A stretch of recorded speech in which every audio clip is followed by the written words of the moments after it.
안녕하십니까.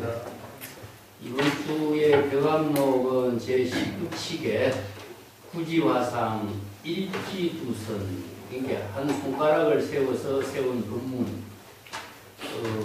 이 법문이 너무나 성들의 법문 가운데 유명해서 벽암록에도 실려있고 문문관에도 실려있고 종룡록에도 실려있고 다 실려있습니다. 그래서 다 실려있는 내용은 전부 다 똑같은 하나의 법문인데, 종룡록에서도 벽암록하고 거의 비슷한 법문을 이렇게 제시하고 있는데, 나중에 시간 되면 이야기하겠습니다만, 천동경지선사의 개송이 아주 또 일어나요. 여기 이제 구지화상에 손가락 하나를 세운 법문은 너무나 간단하거든요. 본칙을 먼저 한번 보겠습니다.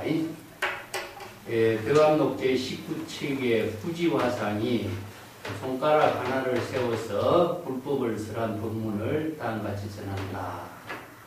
구지화상은 누구라도 불법에 대해서 질문을 하면은 불법의定義가 무엇입니까? 뭐 이런 질문을 하면은 단지 손가락 하나만을 세웠다. 이게 일체의 언어, 말로서 설하지 않고 손가락 하나만을 딱 세운 것으로 평생 이 법문 하나만을 가지고 법문을 했다.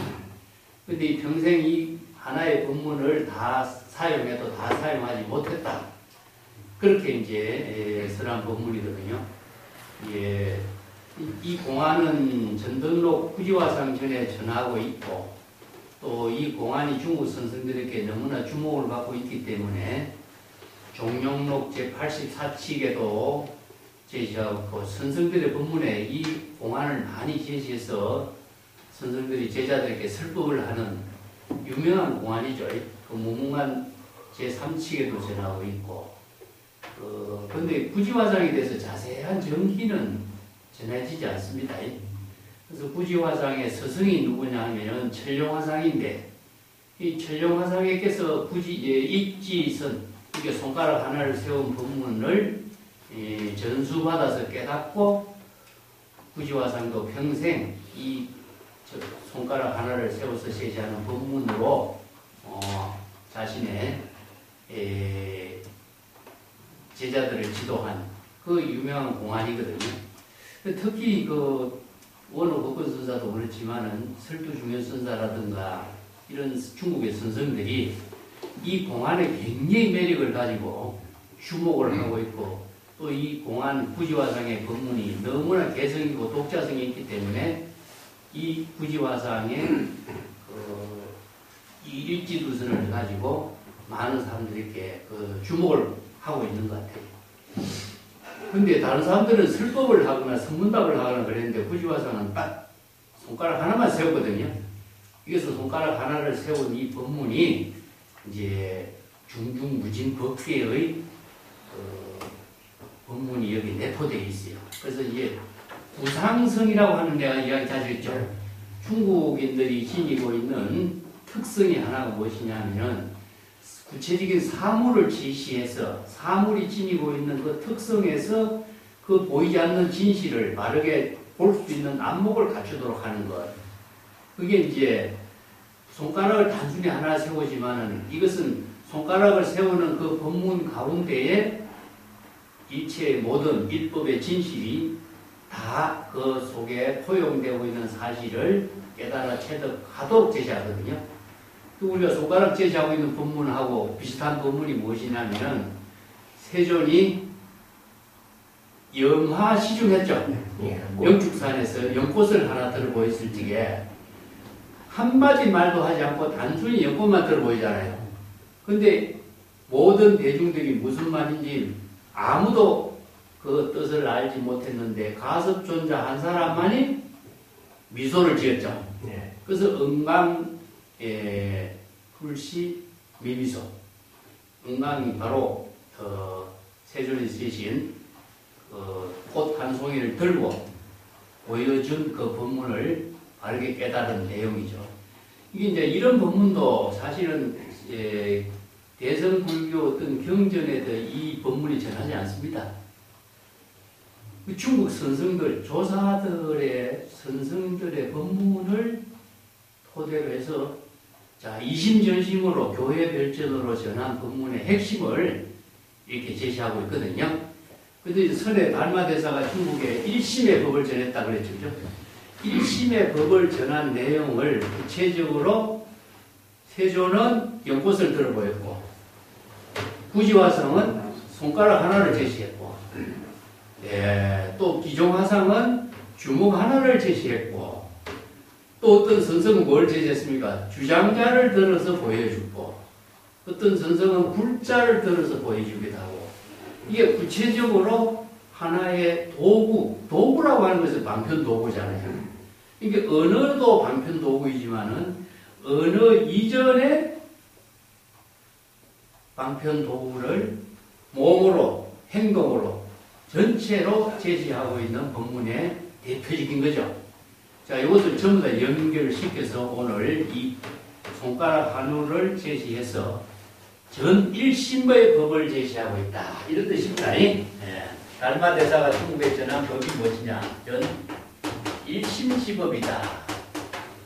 그 1심의 법이 자, 손가락 하나를 제시하고 있죠. 1심의 법을 다른 말로 한다는 거죠. 우리 법문이죠. 그죠? 진여 1심이니까. 자, 이게 이제 진여 1심이 일체법이다. 그래서 이제 기시로는 이 법문이 나와요. 진여는 만법, 법계 일상이다. 법계로 하나 된 근본의 핵심이다. 이런 뜻이죠. 그래서 이제 1심은 뭐지냐? 진여 1심이 지혜로 이루어진 법이 일체법으로 이루어지고 있다. 일체법은 뭐죠? 세간법, 출생한법 전부 다죠. 그죠? 이 법문이 진여 1심을 손가락 하나로 제시했고 연꽃 하나로 제시한 거죠. 그죠? 그렇기 때문에 하나라고 하는 것은 불이 법문인데 진여 1심을 상징적으로 구체적인 행동으로 제시한 거죠. 그러니까 그걸 이 진여 1심이 꽃 한 송이를 들어 보여주는 것이 바로 일체법이 진여 1심의 지혜로 이루어지고 있다는 사실을 행동으로 보여주고 있는 거죠. 이 때문에 구지화상도 손가락 하나를 제시하는 것이 단순히 손가락 하나를 상징으로 제시했지만은 그것은 진여 1심이 지혜로 작용하는 사실은 손가락 하나를 제시하는 지금 여기 자기 본문사에 불가사의한 명으로 이루어지잖아요. 자, 진여 1심과 일체법이 기시론에 나와요. 진여 1심이 곧 일체법이다. 왜? 일체법이 모두 진여 1심의 지혜로 이루어지고 있다는 사실을 불교에서는 뭡니까? 바로 이 법문을 이제 1심의 법을 하나의 구체적인 손가락의 법문으로 제시하는 것이 바로 흡성의 전체 작용이고, 자, 나중에 또 다시 이야기하겠습니다만은 진여 1심의 법계로 이루어진 세계를 1심이 즉 일체다, 일적다, 다적이 되는 거죠. 자, 이 법문이 불교에서는 법의 체계를 아주 그 논리 체계로, 사상 체계로 전하고 있는데, 즉 다른 말 한다면 한 물건이 원래 물이잖아요. 그죠? 한 물건이 허대 이렇게 왔는가? 일물이 즉 일체의 모든 사물이다. 자, 이 법문을 또 다르게 이해한다면은 삼라만상이 모두 일법의 소인이다. 일법의 작용으로 나타낸 사실이다. 이런 법문을 해요. 삼라만상의 일체만법이잖아요. 이것이 와 일법의 작용으로 나타나고 있는 것입니다. 이게 불교가 바로 이제 일심의 법이 일체법과 하나 된 경지에서 이루어진다. 이 법문을 구체적인 행동으로 이제 제시하고 있는 법문인데, 본칙에 그 교재를 갖고 본칙을 조금 읽고 이걸 구체적으로 이해를 하기 위해서는 언어 국건선사 수시 법문을 가지고 같이 공부하도록 하겠습니다. 123쪽에 봅시다. 교재 부지화상은 천룡선사의 법을 이은 사람으로 경안주에 살았다. 자, 그가 이제 전등록에 부지화상 전이 전해지고 있는데 거기에 대해서는 어디에서 태어나서 어떤 역할을 했고 구체적인 선성의 행적은 잘 전해지지 않아요. 그렇지만은 이 법문이 너무나 유명하기 때문에 이 법문을 중심으로 해서 전하는 이야기가 몇 가지가 있어요. 그걸 제가 이제 교재에다 소개를 해놨으니까 한번 보겠습니다. 선사가 이런 암자에 살고 있는데 어떤 실제라고 하는 비구니가 이게 삿갓을 쓰고 지팡이를 짚은 채 선사가 앉아있는 선상을 이렇게 세 바퀴 돌고 주장자를 부뚝 세우고 이렇게 말했어요. 화상께서 나의 질문에 한마디 대답을 하면은 내가 삿갓을 벗겠습니다. 이게 이 실제라고 하는 비구니도 구체적으로 잘 알 수 없어요. 그런데 중국 선성들 가운데 비구니로서 대단한 인물이 지난번에 우리에게 그 유철마 나왔죠. 유철마. 네. 위산선사 문화의 대단한 비구니. 그렇게 선성들이 유철마 비구니한테 감히 이렇게 접근을 하지 못하고 입을 떼지 못했던 그런 안목을 갖춘 유철마 비구니가 있었고, 이 실제라는 비구니는 행적이 전혀 알 수 없지만은 부지선사를 통해서 알 수 있는 게 유명한 비구니예요. 그 다음에 또 비구니가 한 사람은 이제 오도송을 읊은 거 있죠. 봄을 찾아서 무산 꼭대기까지 찾아갔는데 집신이 다 닳도록 봄을 찾았지만 봄을 찾을 수 없다. 그 집으로 되돌아와 보니까 매화나무 가지에 꽃이 피는 것을 보고 시방세계에 봄이 들어와 있다는 사실을 깨닫게 되었다. 이게 이제 이 오도송을 읊은 사람이 어떤 비구니의 오도송이에요. 이것도. 그래서 이제 봄을 찾는 것을 무엇이냐, 도를 찾는 데다가 비유한 거죠.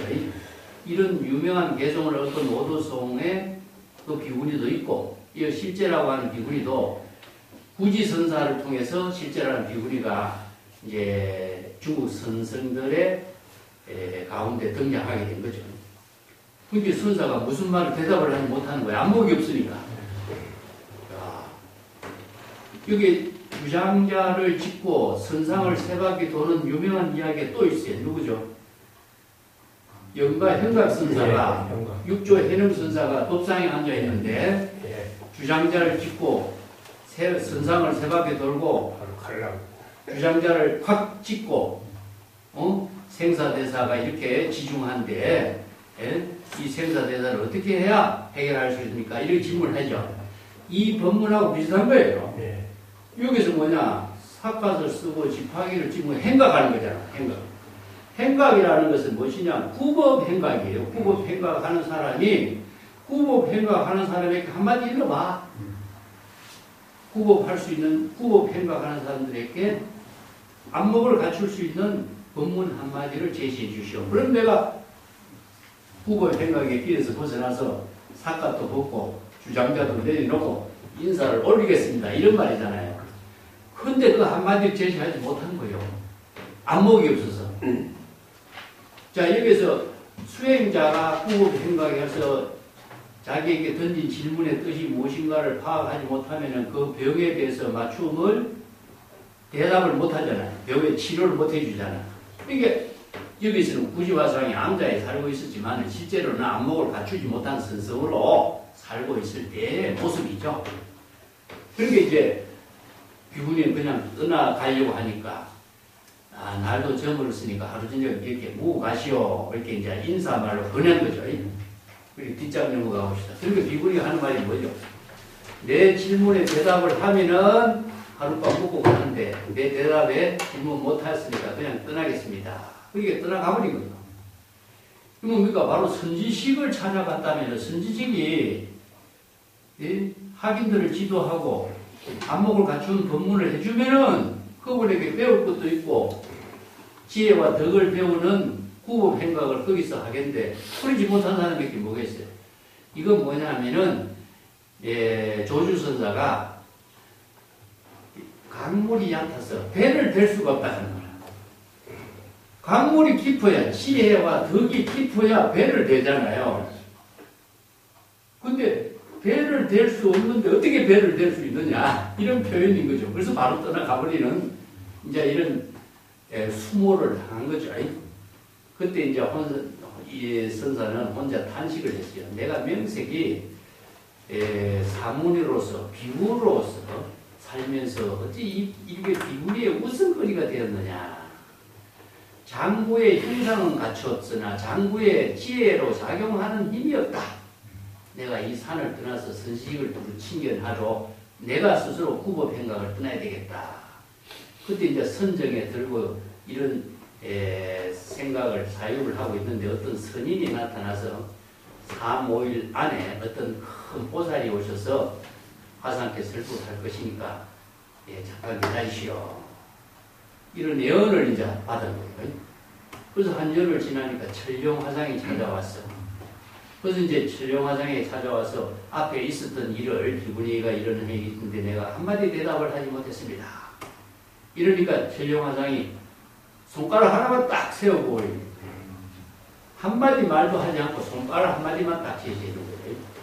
그러니까 그 한마디 손가락을 제시하는 그 부분에 깨닫게 된 거죠. 자, 그래서 선사가 하는 말이 내가 대중들에게 항상 설법할 때마다 나는 천룡화상으로부터 일지두선, 이렇게 일지두란 말 붙이고 일지선이라고 그래요. 손가락 하나를 세우는 법문을 통해 이 법문을 불법의 대의를 깨달아 체득해서 이 일지두선으로서 평생 중생들, 제자들을 지도했지만은 그 무궁무진한 법문을 다 사용하지 못했다. 여기 이제 어디에 나오냐면은 전등록 구지화상전에 실려있는 내용입니다. 그래서 이런 이야기가 이제 일지선을 구지화상이 평생 살림살이로 제자들을 지도했다는 내용을 이제 전하는데 구지화상이라는 이름은 왜 붙게 됐느냐? 이제 구지관음 다란이라고 하는 것이 이제 우리가 다란이 가면 3번 하죠, 3번. 보통 우리가 다란이를 할 때 3번 독송하는 거예요, 이게. 이 삼창하는 거예요. 여기 이제 그 구지화상이 구지관음 다란이를 항상 자기 그 본문의 수행으로 삼고 독송을 하는 그 이름이 붙여서 이런 별명이 붙은 이름이에요. 우리가 신묘장군 대다란이 같은 거 가지고 뭐 옛날에 대성불교 경전 뒤에는 반야신경 뒤에도 뭡니까? 바로 다란이가 있잖아요. 이 다란이 위화 자체가 우리 다른 말로 한다면은 연불 수행하는 것 같아. 남아미 타불이나 관세음보살이나 뭐 묻자화두나 하는 것처럼 항상 자신의 본심을 상실하지 않는 자각지 수행이에요. 그래서 문성오도하는 거예요. 자기 스스로를 발심 수행해서 중생심에 타락하지 않도록 하는 수행으로서 이것을 항상 주문을 내오고 연불 수행을 하고 다란이 수행을 하는 이런 것을 자기 본분으로 삼는 걸 말해요. 그래서 이제 구지화상은 다란이를 독송하면서 자기 본분에 수행했기 때문에 이런 별명이 붙었다. 근데 선생들의 모든 것은 무엇이죠? 바로 손가락을 가지고 법문을 하는 사람은 구지화상 한 사람밖에 없죠. 다른 사람들은 전부 선문답을 하고 언어로서 대화했잖아요. 여기에 독자성이 있다는 점이죠. 이 독자성이라는 게. 그래서 구지화상의 손가락 법문은 언어가 없어요. 언어가 없기 때문에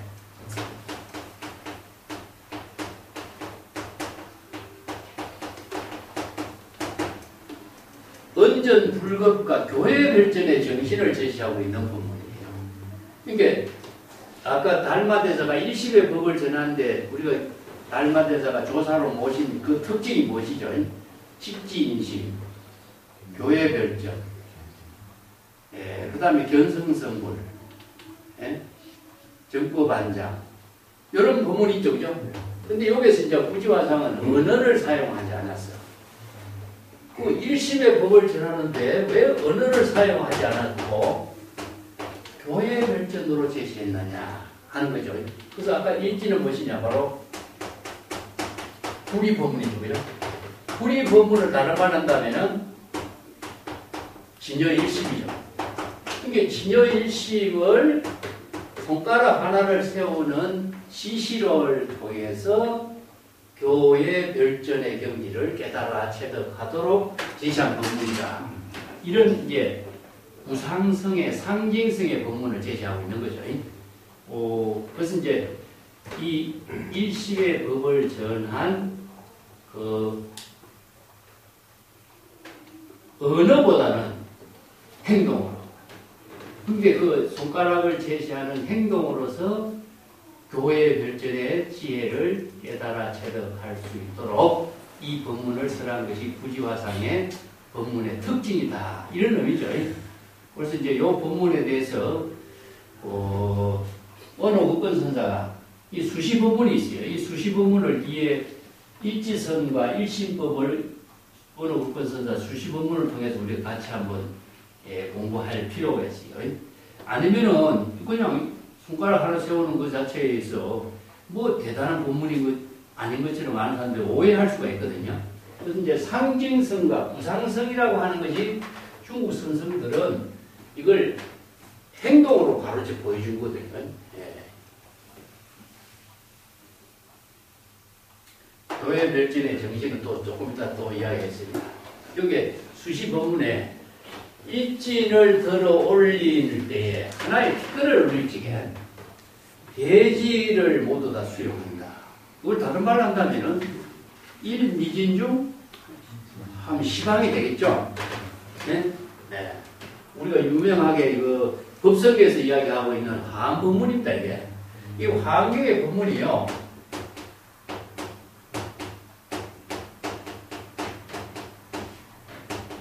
일미진 중에 한 시방. 시방이라는 것은요, 한 티끌 가운데 시방의 일체 만법을 모두 한 티끌 가운데 포용하고 있다. 이런 뜻이죠. 이게 뭡니까? 자, 일적 다적일이죠. 이걸 다른 말로 한다면은 한 방울의 물하고 대해의 바닷물하고 어떻습니까? 같죠? 그러니까 이제 한 방의 물의 1미하고 대의 바닷물 전체 짠맛하고는 물의 본성은 같죠? 이것을 지금 이야기하고 있어요. 그렇기 때문에 그 화엄사상에서는요, 일심법을, 화엄경의 법문이 뭐죠? 일체 유심조잖아요. 그죠? 일체의 모든 법은 오직 마음으로 이루어진 세계다. 마음 작용으로 이루어진 세계죠. 그렇기 때문에 일이라고 하는 것은 진여일심이고, 그래서 일미진이라고 하는 것 자체도 하나의 작은 티것을 뭘로 비유하고 있느냐 하면은 일심을 표현해요. 일심. 그래서 일심의 법이 시방 삼세 일체 만법과 하나 된 것이다. 이걸 다른 비유를 한다면 한 방울의 물이 큰 대바다의 물과 하나죠. 그렇기 때문에 뭡니까? 구리 법문이죠. 이 법문을 지금 하나의 티끌 가운데 대지의 일체의 모든 만물을 모두 다 허용한다. 그래서 일미진 중 한미진이죠. 그래서 이 법문을 우리가 다르게 한다면은 자주 내가 소개했습니다만 당나라 그 이망군이라고 하는 이발이라는 사람이 유마경에 유명한 법문 하잖아요. 수미산이 여자씨에 들어가고 대해의 바닷물이 한 트럭 속에 들어가는데 내가 이 유마경 불가사의 해탈 법문을 설한 이 법문은 이해가 안 됩니다. 그러니까 이제 이 귀종화상이 그때는 책을 많이 읽은 수제는 천재라는 뜻이죠. 책을 많이 읽어서 10,000권의 책을 읽었다고 소문이 난 수제로 통하는데 10,000권의 책은 다 어디로 들어갔느냐? 자, 여기서 10,000권의 책이 어디로 들어갔습니까? 우리 일심 속에 다 들어가잖아요. 자, 이런 비유로서 그 설법을 했을 적에 이망건이가 바로 깨닫게 되었다. 이런 표현을 이제 선하고 있거든요. 그래서 진여 1심은 일체법을 왜 포용하냐? 진여 1심이 바로 일체법과 불이기 때문에. 그래서 삼라만상의 일체의 모든 법은 1심의 작용으로 나타난 세계죠. 근데 중생이 우리가 삼라만상의 모든 사물을 본다면 사물을 대상경계를 볼 적에는 전부 사물이 각자 대상경계를 보이잖아요. 근데 재불율례는 무엇입니까? 1심의 작용을 보기 때문에 1심법 이외에는 실체로서 존재하지 않죠. 그렇기 때문에 유심이 되는 거죠. 그래서 일체 유심조가 되는 거예요. 일체 법이 모두 다 유심의 작용으로 다 이루어지기 때문에 대상으로 보는 세계를 초월해버리는 거죠. 그렇기 때문에 궁극적으로 일심의 법하고 일체법하고는 분리로 이루어진다. 이걸 비유로 뭐냐? 하나의 물방울 속에, 바닷물 속에 일체의 모든 바닷물과 하나로 이루어지죠. 그래서 이것을 이제 화엄에서는 뭐라고 표현하면은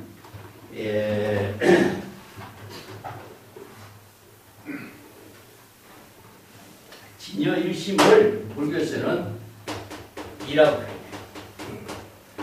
일체 만물은 무엇이죠? 현상으로 나타나는 것은 사죠. 자, 이와 사죠, 그죠?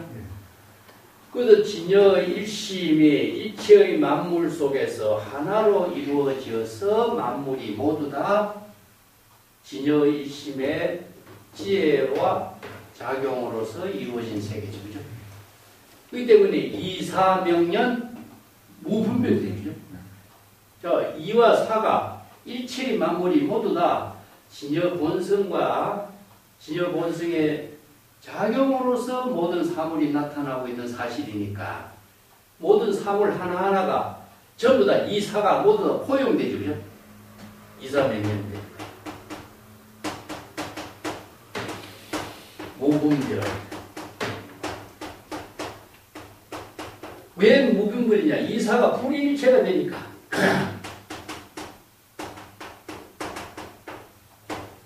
오늘 이제 일심하고 일체의 모든 사물하고는 진여 본성하고 일체의 모든 진여 본성이 지혜의 작용으로 나타나는 현실하고 불이 일체로 이루어졌어요.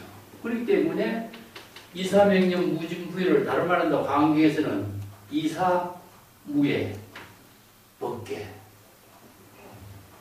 이사무예 법계란 말을 쓰죠. 그죠? 그래서 화엄에서는 이것을 법계로 표현해요. 법계라고 하는 것은 일심의 지혜로 이루어진 세계를 법계라고 해요.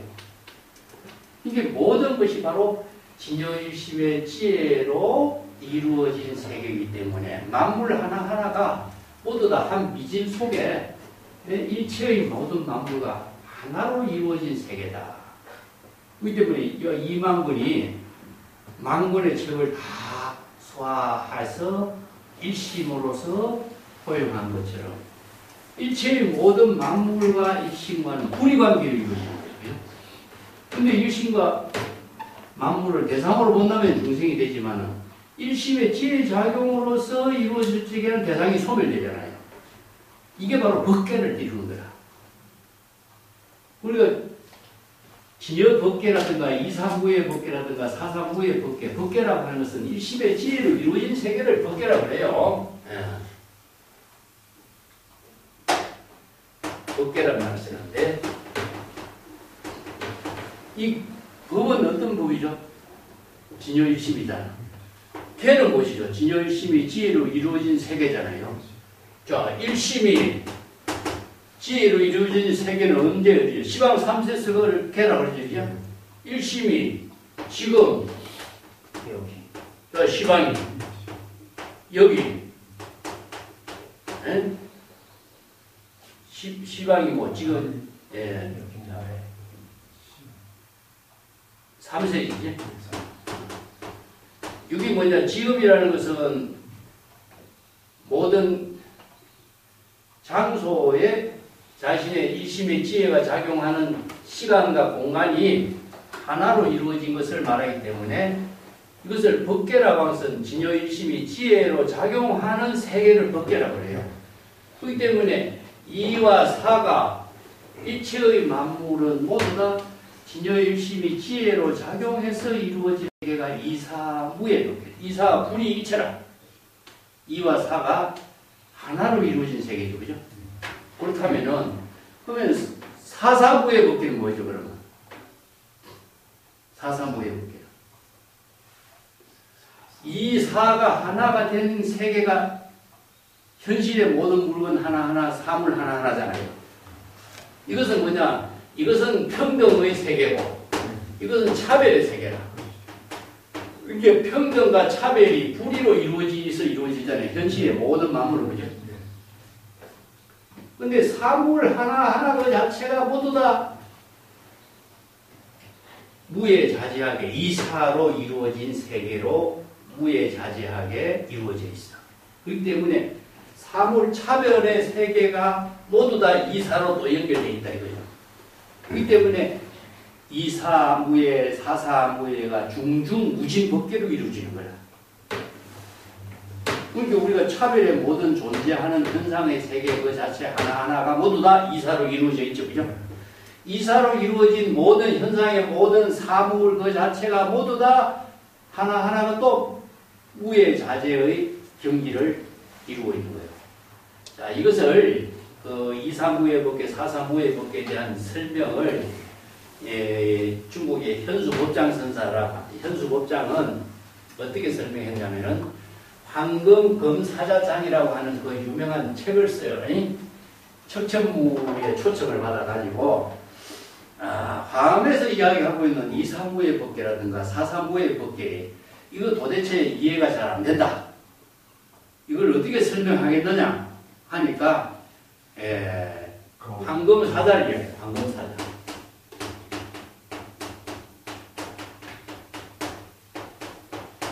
황금사자장이다. 황금은 무엇이죠? 바로 진여일심에도 비유해요. 그러면은 사자가 수없이 많은 황금으로 수없이 많은 사자의 모양을 만들어진 것은 뭡니까?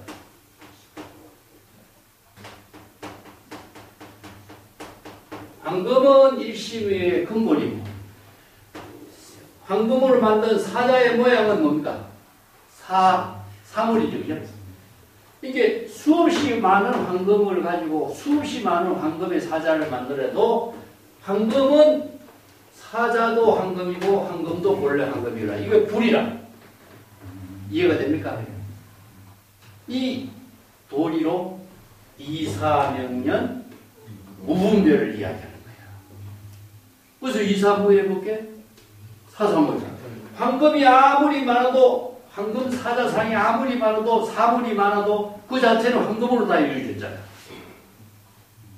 이게 황금이기 때문에 사물이 아무리 많은 황금이라도 사사무예가 되고 이사무예가 되죠. 황금 하나로 이루어져 있습니다. 이해가 되죠? 이렇게 설명을 해요. 또 하나의 비유는 무엇이냐? 방 안에다가 거울을 수없이 많은 거울을 설치해 놓은 거예요. 거울을 지그작으로 설치해놓고 물건을 하나 놓고 사물이 거울에서 비치잖아요. 그러면 비친 거울이 또 비치잖아요. 이런 비유 본문으로서 사사무예법계, 이사무예법계를 이렇게 설명합니다. 이 때문에 한 방울의 바닷물이 대의 바닷물과 같은 것이나 하나의 황금이 황금으로 수없이 많은 황금을 사자상을 만든 것이나 황금은 똑같죠. 자, 이게 중국에서 채와 용의 논리를 씁니다. 채와 용의 이와 사의 논리를 설명해요. 그렇기 때문에 일체의 모든 하나의 티끌 그 가운데 일심의 작용 속에 일체의 만법이 모두 다 불의의 묘용으로 이루어진 세계다. 자, 이것을 다르게 본다면 여기서 손가락 하나 내세웠죠, 그죠? 손가락 하나는 뭘 상징합니까? 일심이지. 이게 상징으로 제시하고 일심의 법을 손가락 하나로 제시하는 거예요. 아까 세존이 연꽃을 하나 들어 보이는 것도 일심의 법을 구체적인 상징성으로 제시하는 거죠. 근데 연꽃이라고 하는 도구를 방편으로서 제시하지만 도구를 들고 있는 올리는 것은 뭐죠? 일심의 작용이잖아. 자, 일심의 작용하고 연꽃을 들어 올리는 그 하고는 현상의 모든 일하고는 구리가 됩니다. 손가락을 하는데 세우는 거하고 손가락을 하는데 세우는 마음 작용하고는 구리가 되는 거야. 이게 바로 이사무의 무분별의 경지라. 이 때문에 일지선이 중국 선성들은 화엄에서 법의 논리로, 법계의 논리로 설명하지만 구체적인 손가락을 제시해서 행동으로서 바로 제시해 주는 거예요. 이게 바로 직지 인심의 법문이 되고, 어느 문자를 사용하지 않고 바로 손가락의 법문을 제시해서 일심의 법을 깨닫도록 제시하는 교의 별전의 법문이라는 거죠. 자, 달을 가리키는 손가락 보시죠. 우리가 유명한 경기는 이라는, 예, 달을 가리키는 손가락. 달을 가리키는 손가락이 손가락이 달을 가리키지만 손가락에 법이 있는 건 아니죠. 그러면 손가락은 어떤 역할이죠? 달을 지시하는 역할이잖아. 이게 보면은 달이라고 하는 진실을 깨닫도록 법을 진여일심 법을 깨닫도록 지시한 방편도구잖아요. 근데 어리석은 사람은 달을 보지 않고 손가락을 보고 있다 이렇게 비판하는 거죠. 자, 이게 뭐냐? 손가락은 방편 법문입니다. 방편 법문은 언어를 초월해야 되지, 방편 도구를 대상으로 두고 있으면은 진실을 깨닫지 못하는 것이죠. 똑같은 도리를 제시하고 있는 거예요. 그러니까 많은 사람들이 연꽃을 들어 보이니까 연꽃에 뭐가 있는 것처럼 착각하죠. 상징성으로 제시하고 있는 그 지혜로 작용하는 그 본질은 뭐냐? 일심의 작용입니다. 그래서 일심의 법을 이야기합니다. 자, 일진이라고 하는 것 자체도 하나의 티끌이 갖는 하나의 티끌이 아니라 일심을. 그래서 화엄경의 법문이 일심의 법을 깨달아 체득하도록 제시하고 있는 것이 일체 유심조잖아요. 예? 이제 우리가 불교에서의 모든 법문은 일심법인데 달마대사가 일심의 법을 전하고 일심의 법을 깨닫도록 수없이 많은 선생들이 선문답을 제시하고 방편을 제시하고 주장자를 들고 불자를 들고 손가락을 들고 주먹을 들고 하는 거예요. 그렇기 때문에 여기도 일심의 법을 깨닫도록 하는 것이 바로 부지화상의 법문의 핵심이 되는 거죠. 그래서 일적 일체라가 아니면 유명한 것이 이제 중국의 보장론에 삼라만상 일법지소이라는 말이 있어요.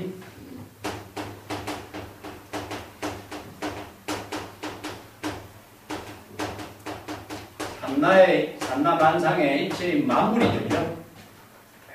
일법지소이냐. 이 유명한 법문입니다. 이게 이 중국 선생들이 이 법문을 제시하지 않는 사람이 거의 없을 정도로 유명하게 중국의 모든 사상가들이 다 쓰고 있습니다. 이게 불설법구경이라고 하는 중국에서 만든 위경에서 이 법문을 쓰렸는데 성조의 작품으로 전하고 있는 보장론이라는 책에도 이 법문을 딱 인용을 하고 있어요. 중국 선생들이 이 법문을 많이 언급해서 이게 화엄의 일미진중함시방 일적일체 다적일 이 법문의 핵심의 근거가 되는 거예요. 이게 또 삼라만상 뭡니까? 완전 차별적이죠. 일체의 만물은 차별로 나타나는 모든 세계를 사라 그래요. 그죠? 그러면 일법은 뭡니까? 일법 바로 일심이니까 평등이죠. 평등. 그거는 진여 이법이다. 자, 일심이죠. 이 때문에 일체의 모든 삼라만상의 모든 차별 세계로 존재하는 사물들은 평등, 일심으로 나타난 사실이다. 일심의 작용으로 나타나는 것이다. 그렇기 때문에 이걸 다르게 바꾼다면은 평등과 차별, 이와 사, 불의의 관계죠. 그죠? 그래서 일체 만물이 일체의 모든 중생이 모두 불성을 구족하고 있다. 자, 화엄경에 열반경이 보면 나오죠. 일체의 모든 중생이 모두 불성을 구족하고 있다. 만약에 불성을 깨닫고자 한다면은 시절 인연의 형색을 관찰하라 이 말이야. 불성을 깨닫고자 한다면은 시절 인연의 형색을 관찰하라 이 말이야.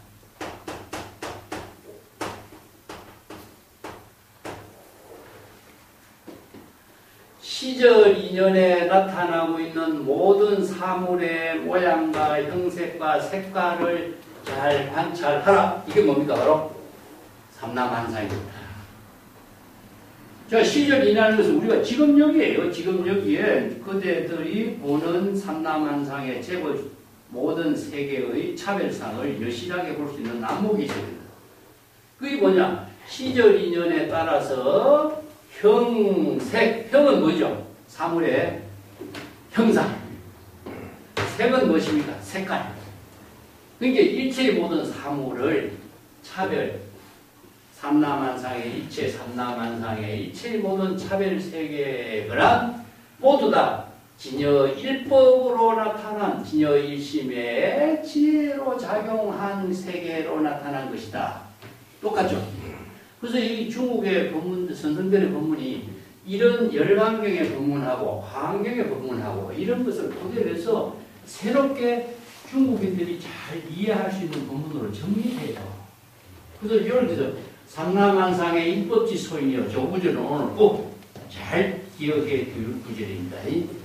삼라만상은 진여일심의 지혜로 나타나는 세계다. 요걸 다르게 한다면 이와 사가 되고 체와 용이 되는 겁니다. 자, 체와 용이라는 것은 뭐죠? 손가락을 하는데 세우는 것이 뭐니까 불성의 전체 작용이잖아. 불성이 전체로 작용해서 나타나고 있는 그 사실이야. 이걸 이렇게 표현한 거예요. 이 때문에 일체 유심조 화엄에 서서라는 법문이 일심의 법으로 이루어지고 있는 그 진실을 이 구지화상 손가락 하나를 딱 제시해서 그 진실을 깨달아 체득하도록 했다. 그래서 평등의 본성을 일체 만물이 다 구족하고 있습니다. 일체 만물이 이사로 구족되어 있는 모든 차별의 세계를 일심의 지혜로 작용되어 있는 그 본질을 바르게 깨달아 체득하도록. 일지는 뭡니까? 이거 일지는 손가락 하나로 상징시키는 거죠. 그래서 화엄의 법문을 일심의 법을 손가락으로 제시해서 깨닫게 한 것이다. 이걸 이제 만법이죠. 선에서는 만법이요. 신신명에서는 그죠? 만법이 하나로 이루어졌어. 어떻게? 이사, 불의로 이루어진 거죠. 만물일체. 뭐 이제 성교가 이 노장자 사상이라든가 불교 사상을 종합해갖고 만물은 하나로 이루어진다. 진여일심의 지혜로 이루어진 세계다. 이게 만법이 모두 진여일심으로 나타나는 세계니까. 그래서 진여가 일체법이란 말이 기실론에서 써요. 진여일심이 일체법을 그대로 다 나타내는 것이기 때문에 일체법 그 자체가 막 진여일심의 묘형인 걸 보여요. 그게 만물일체가 되잖아. 일체 만물이 다 진여일심의 지혜로 작용하는 세계다. 이 때문에 일체 만법을 바로 일심의 작용으로서 바르게 여실히 지견해서 깨달아 체득할 수 있는 안목을 갖추는 것이 뭐냐? 바로 제법 실상법이라는 거예요. 화엄문제 법학에서. 제법이 진실하게 작용하는 법은 이사 평등으로 이루어진 세계다. 그래서 화엄에서는 이건 일심의 법으로 정리한 거죠. 그래서 일진을 하나의 티끌을 들어올지게, 자, 손가락 하나를 들어올지게, 일체의 만법을 모두 다 제시한 것이다. 일미진중 방시방 똑같은 거죠. 자, 요 구절하고 삼라만상이 바로 일심의 법으로서 나타난 사실이다. 자, 삼라만상은 차별이요. 일심의 법은 평등이니까 이와 사가 불이일체로 이루어져서 나타나는 진실성이죠. 그게 바로 법계라는 뜻이다. 그래서 이제 경전의 법문들을 이렇게 종합한 거죠. 자, 요건 또 지우고. 두 번째 구절은 무엇이냐 하면은, 하나의 꽃이 피면은 세 개가 일어난다. 오늘 올지게 꽃이 많이 피었죠. 자, 이 꽃 한 송이 피면은 세 개가 다 일어난다. 이 세 개가 어떤 세 개일까요?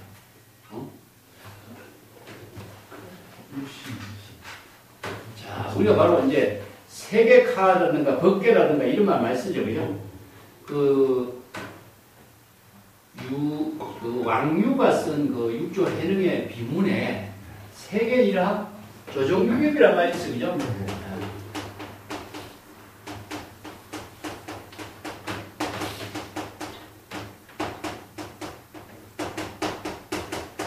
그 중국 선에서는요, 이 꽃을 갖고 많이 이야기합니다. 아까 세존이 염화미소했을 적에 꽃 한 송이 드는 것을 세계일화라고 해요. 조정유ገብ은 뭐지? 중국에 세존이 꽃 한 송이 든 것을 세계일화라고 했고, 조정유ገብ은 달마 조사로부터 중국의 육조 해능까지 조사 28대 조사주죠. 이것을 조정이라고 해요. 그래서 6대 조사.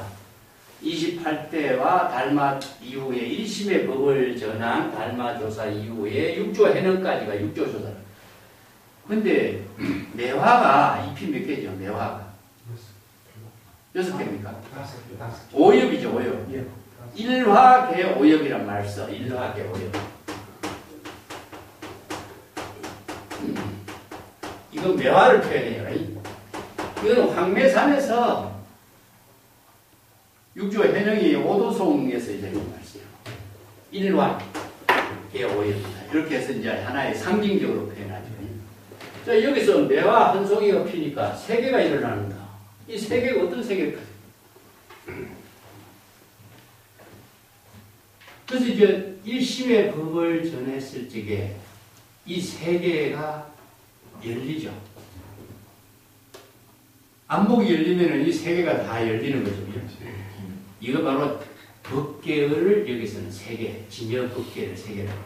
정법의 안목이 부족되면은 일체의 삼라만상의 만법을 여실하게 볼 수 있고 제법실상의 세계를 깨뜨려 보는 안목이 열리게 된다. 그러니까 이것을 이제 비유해서 하는 거죠. 꽃 한 송이가 피면은 세계가 전부 다 봄이 온 소식이 알려지는 것을 이렇게 표현하죠. 그죠?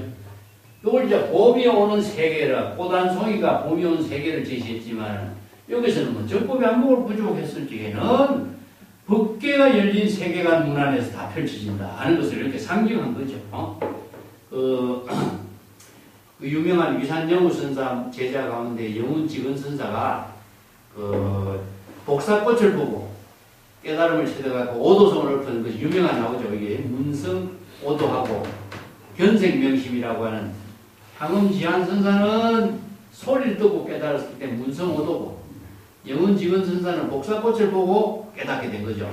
저 여기서 꽃 한 송이를 보고서 깨달아서 세계가 열린 것처럼, 꽃 한 송이가 열리면은 이 시방 세계가 봄이 일어난 그 소식을 전해주는 것처럼, 자 여기서 구지화상의 손가락 하나를 제시한 그 법문이 바로 일체의 모든 중생이 진여법계, 진여일신법을 깨달아서 진여법계의 안목을 열게 해주는 그 법문이다.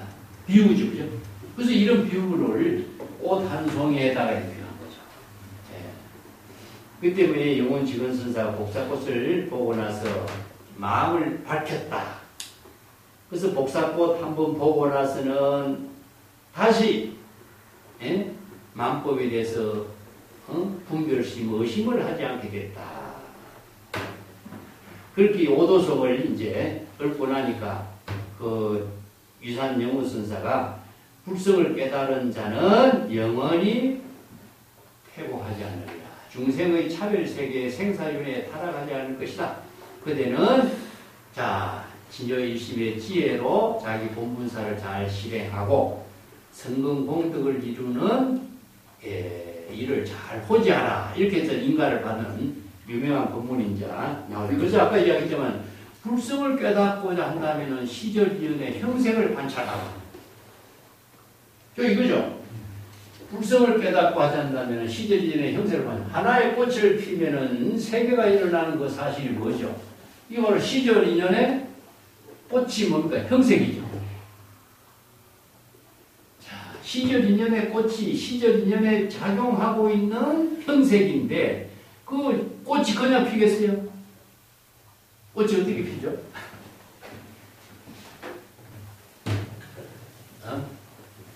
매화꽃이 어떻게 핍니까? 불성의 전체 작용이 다 이거죠. 자, 꽃 한 송이에도 뭐가 들어있습니까? 바로 불성이 다 부족되어 있는 거. 불성이 작용했을 때 꽃이 피는 거잖아. 어떻게? 시절인연에. 시절인연의 본분사로서 일어나는 묘용이거든요. 그렇기 때문에 시절인연의 형색을 관찰하라 이런 말을 쓰는 거죠. 불성을 깨달고자 하는 시절인연의 형색을 관찰하라. 그렇기 때문에 여기서 이 비유 법문을 뭐냐면 부지화상의 손가락 하나를 제시하는 법문을 통해서 불이 법문의 묘용, 일심의 법을 깨달아지기 위해서 시절인연의 불성, 형색, 불성을 깨닫도록 하라. 이 법문으로 이제 제시한 거죠. 그죠? 하나의 꽃은 무엇이냐? 이체 중생이 본래 부족한 불성입니다. 심하 배우라 그래. 일심의 마음의 꽃이 피어난 것을 깨달음이라고 이렇게 표현한 것처럼 세존이 49년 동안 설법을 한 것도 일심의 꽃을 피우게 하는 것이다. 왜 경전을 뭐라 그러죠? 경전. 경전을 처음부터 꽃에 비유했죠. 그죠? 뭡니까? 폭파, 화음,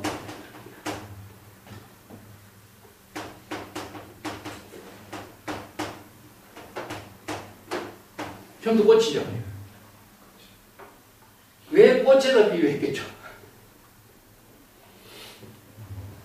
일심에 꽃이 피면은 세계가 일어나는 것이다. 그게 영화 미소라든가 이게 전부 다 꽃을 여기서는 세계 일화에다가 비유한 거죠. 그래서 법화경의 꽃은 내가 항상 이야기한 것처럼 백년꽃이고 화경의 꽃은 자파라 그래. 자파. 수없이 많은 꽃으로 장엄된 겁니다. 화음이라는 것은 꽃으로 장엄된 세계를 화음이라 그래. 이게 법계가 장엄되잖아요. 이 다란이 무진보 장엄법계 실보전 했잖아. 이 다란이가 뭐죠? 바로 진여일심의 지혜로 작용하는 힘. 그 진여일심의 지혜로 작용하는 힘에 의해서 법계가 장엄되는 거예요. 그래서 다란이란 말이 그냥 다란이가 뭔가 모르면은 법계를 장엄할 수 없어. 이게 일심의 지혜로 장엄된 세계가 화음. 그래서 이제 신망개송이라는 환경의 법문이 전부 다 일심의 지혜로 장엄된 개송이거든. 그것이 바로 일심의 지혜가 꽃이 핀 거예요. 하나하나의 일심의 지혜의 꽃이 피어서 신망개송에 아주 수없이 많은 신망개송의 장미꽃과 같이 수없이 많은 꽃으로 장엄된 세계다. 그래서 화음이라. 근데 법화경의 꽃은 아니에요. 이게 연꽃이라 연꽃. 진흙탕에 피는 연꽃이잖아. 이게 이거 백년꽃이야, 백년꽃. 순수한 백년꽃. 그래서 순인 무잡의 진여일심의 경지를 법화에다가 비유하고, 수없이 많은 신망개송의 방편법문으로서 법계를 장엄하는 꽃은 화음의 자파다. 이렇게 환경의 꽃을 그렇게 비유한 거죠. 그래서 경전의 이름이 그렇게 붙이는 거예요. 여기 전부 다 마찬가지입니다. 일심을 표현해요. 일심이 바로 부지화상이 손가락 하나를 세우는 것을 비유한 본문입니다. 그 다음에 세 번째 구절은 무엇이냐 하면요. 만약에 티끌도 일어나지 않고, 자, 첫 번째 구절에 맞춥니다. 티끌도 일어나지 않고 제시하지 않는 거. 꽃도 피지 않을 때는 그러면 어떻게 해야 되냐 이거죠. 자, 이것은 부지화상이 이런 방편법문으로 제시했는데 예를 들어서 티끌도 일어나지 않고 꽃도 피지 않을 때는 우리가 정법의 안목을 어떻게 구조해야 될 것인가. 자, 이게 학인들에게 한 티끌이 일어나고 꽃이 핀 시절이냐는 이런 벌써 어떻습니까? 현상으로 나타나는 일이잖아. 현상으로 나타난 일 이전의 근본의 문제는 우리가 어떻게 파악해야 될 것인가. 자, 현상으로 나타나는 일 이전의 근원의 일은 어떻게 해야 될 것인가. 이걸 우리가 본다면은 하나의 티끌과 하나의 꽃이 일어나기 이전의 근원, 이 본문이 무엇이냐. 불교에 보면은 일심의 법의 핵심이잖아. 자, 여기에서는 이것은 방편으로 제시한 것이고, 자, 현상으로 나타난 세계를 이야기한 것이고, 근본의 문제는 그럼 어떻게 깨달아 체득해야 될 것이냐. 이것은 이제 불교에서 뭐라 그러죠? 부모미 생기 전에 원래 면목이라고 해요. 천지가 나누어지기 이전에 원래 면목. 선, 악, 자타 이런 대상 경계를 분별하기 이전에 원래 면목. 이건 뭐냐? 천지라든가 일월 성진이라든가 산천초목을 우리는 대상 경계로 보자. 그 대상 경계를 보고 진실을 파악하는 것보다도 그 경계가 일어나기 이전의 근본을 체득하는 것이 불교에서는 일심의 법을 어떻게 체득해야 될 것인가. 이걸 이제 문제를 제시하는 거죠. 이 문제는 뭐냐? 제불열애가 본래 부족하고 있는 법장을 원래 면목을 우리가 어떻게 깨달아 체득해야 될 것인가. 이게 정법의 안목을 부족해야 제법 실상법, 진여 일심법을 대상 경계에 타락하지 않는 법을 깨달아 체득할 수 있다. 그런 이제 법문을 설해놓고 쭉 연결되는 부분이 이제 도노 법문을 설해요. 자, 요건 지울게. 오늘 국권선사 수시 법문이 그 중요한 핵심을 많이 주고 있기 때문에 그래서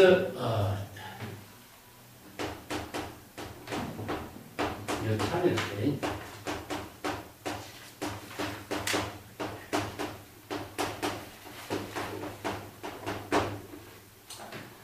한 타래의 한 꾸러미의 실타래를 칼로 차단하는 것은 이체의 모든 실타래를 한꺼번에 다 차단하는 거다. 그렇게 이제 이런 본문을 이제 인류의 한 꾸러미의 그 실타래를 그 물들이는 거 있죠. 물들이는 것을 비유하고 있는데 루초라고 하는 것이 물들이는 풀 재료, 물감의 재료인 것 같아. 그래서 물감의 재료를 이렇게 흰 실에다가 물을 들이고 한꺼번에 그걸 물 들일 적에 물통에다 집어넣잖아요.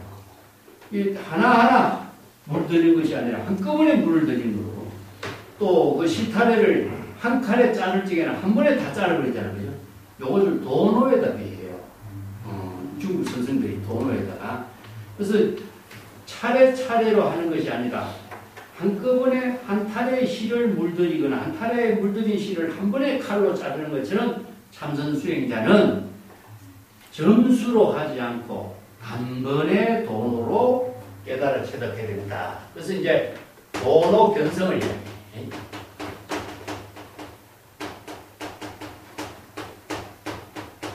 그래서 도노 견성이라는 것은 여기서 시간과 공간이 초월되고 일념에 이런 뜻이죠.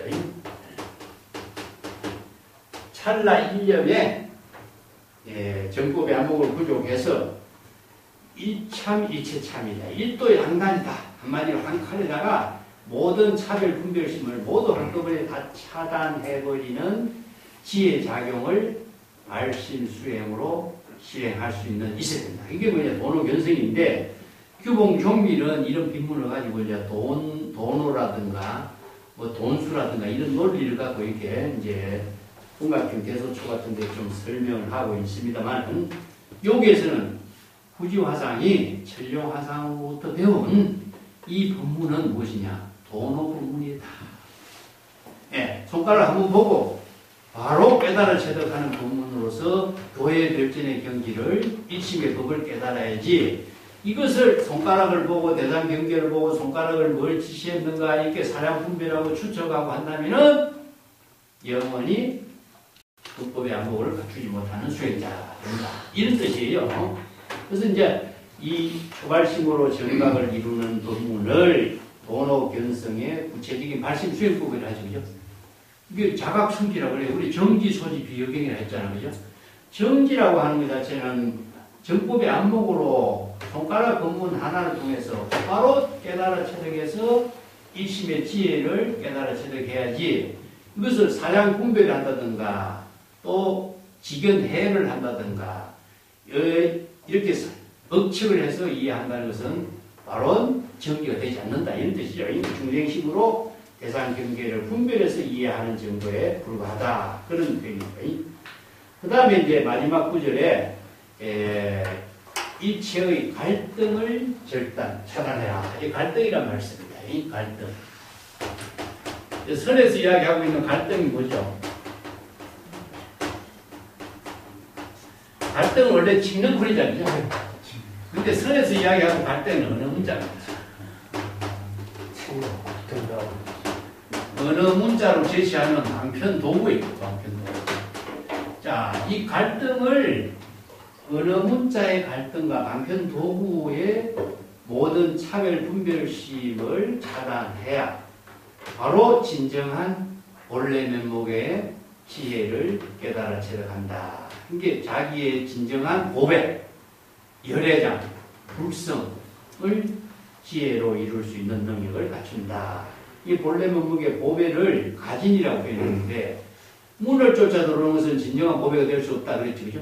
이 문이라고 하는 게 육권의 문인데 진역 일심의 지혜가 정지, 깨달음을 통해서 안목을 갖춘, 지혜를 갖춘 능력을 갖추게 될 적에는 바로 지혜와 자비의 공덕행으로 이루어지기 때문에 일체의 모든 차별상, 대상, 경계의 중생심이 소멸되는 거죠. 그렇기 때문에 높고 낮고 뭐 앞과 뒤라든가 이런 차별 분별심을 대상 경계로 보는 중생심을 모두 차단하고 시저인연에 따라서 지금력이 자기 본분사의 일을 모두 다 지혜로 이룰 수 있다. 바로 이제 불수자성, 수연성의 경계를 이룬다. 자성을 대상으로 두지 않고 자성을 따르지도 않고 시저인연에 따라서 지혜로 작용하는 경계를 이룬다. 이런 표현이 이제 바로 안목을 갖춘 사람들이 수행자가 해야 할 일이다.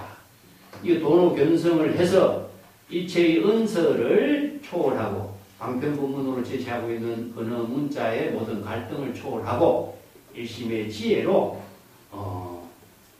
이게 기실론에서 이야기한다면 갈등이라는 것은 어느 문자를 우리가 뭐라고 했죠?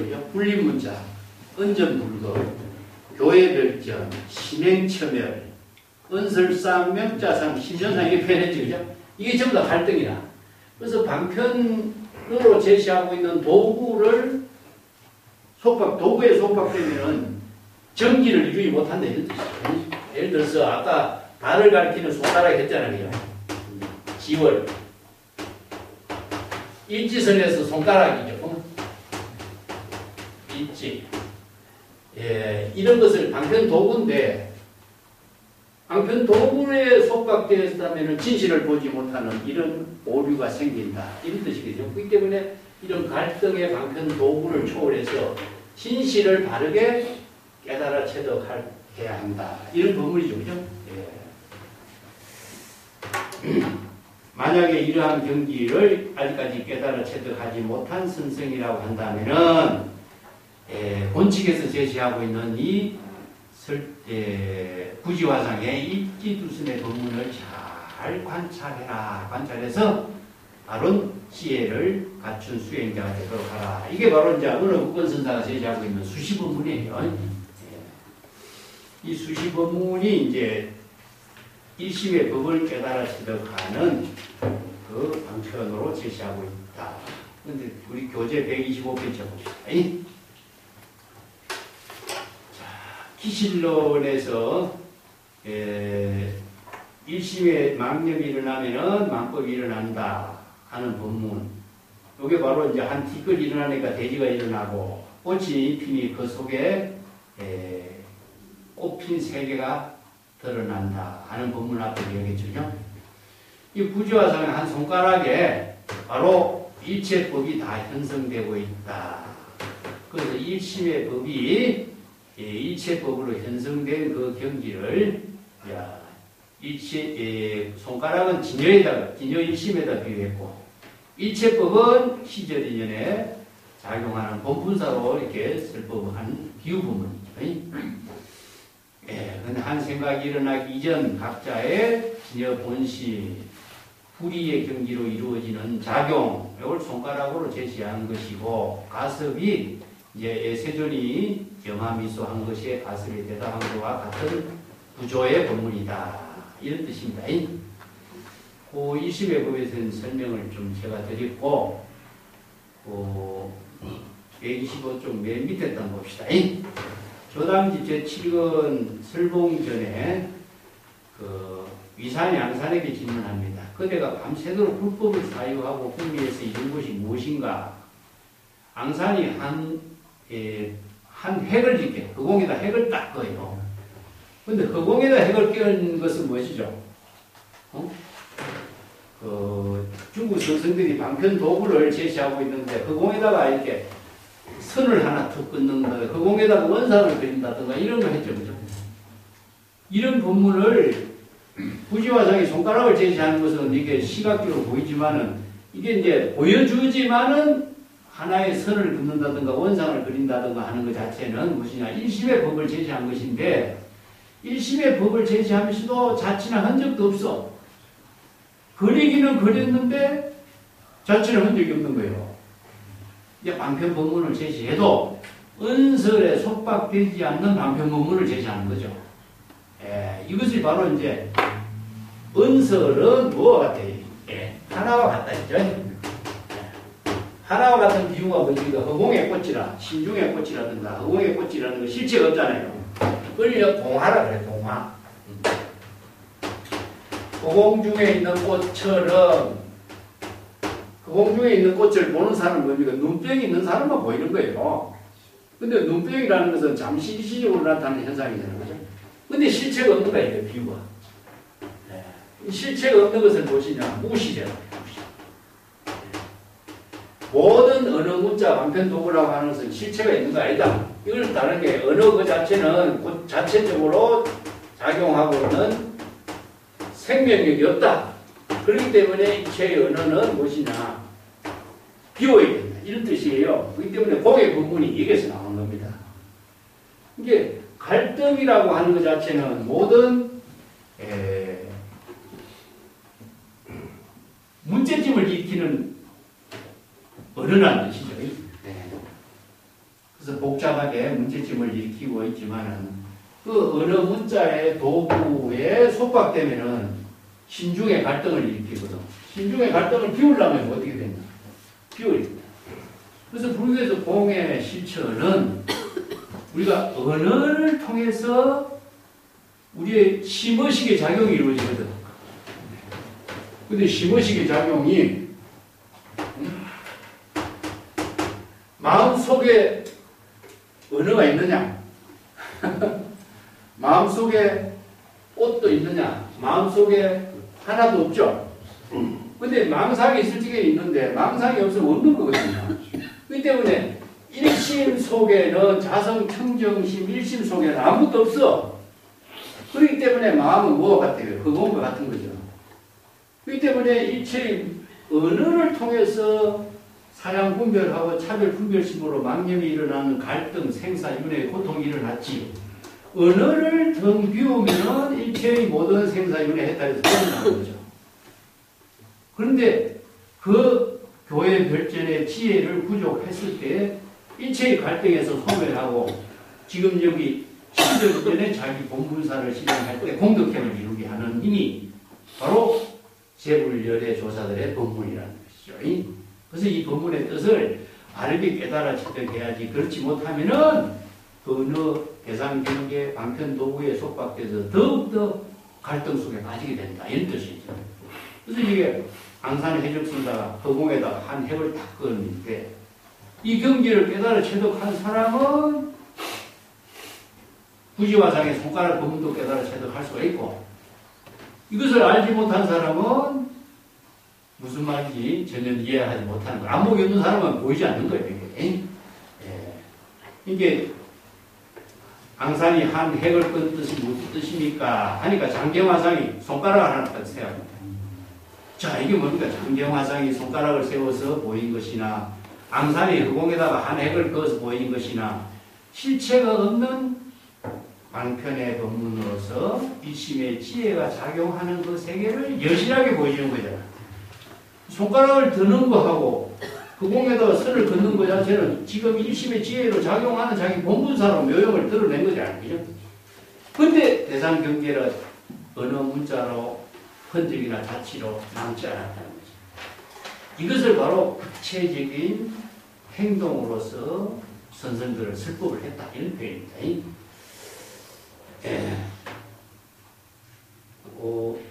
126쪽의 본문은 내가 쭉 조금 전에 설명한 이 시의 법에 대해서 설명한 부분을 이제 적어 놓은 것이고, 구지화상이 시봉하는 동자가 있던 이야기 나오죠. 이게 무문안에 나오는데 126페이지 맨 밑에 봅시다. 한 동자가 있었는데 구지화상이 외출했을 때 어떤 사람이 찾아와서 화상께서는 어떤 법문을 주로 설하시오 하니까 동자가 그 구지화상 하는 행동을 그대로 흉내내고 손가락을 하나 딱 세워 보인 거죠.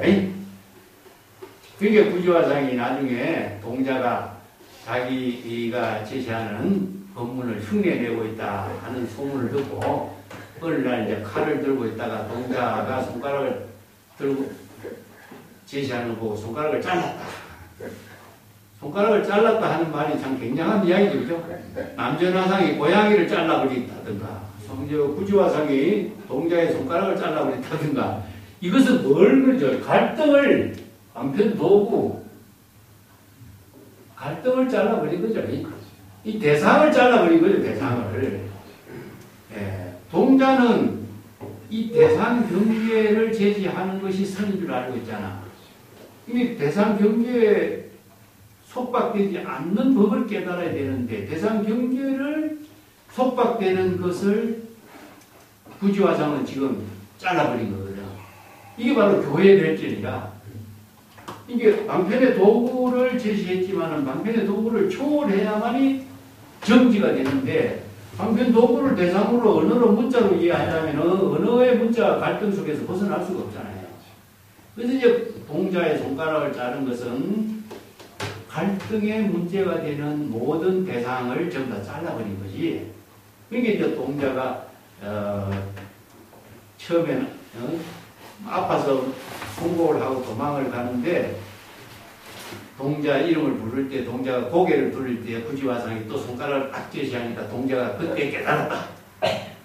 그 유명한 이제 일화를 여기에도 이제 전등록에 전하고 있죠. 이 법문이 바로 교회 별전의 정신입니다. 갈등을 제거하다. 이게 많은 사람들이 방편 도구 그 자체가 진실이냐면 착각하고 있다. 이거죠. 손가락이 뭐가 법문이 있는 것처럼 착각하고 있는 거예요. 손가락은 상징성이야. 언어라고 하는 것 자체는 법을 전하는 도구일 뿐이다. 이게 그렇잖아. 도를 전하는 기구가 바로 언어라는 거죠. 우리가 지난번에 공부했죠. 언어라고 하는 것은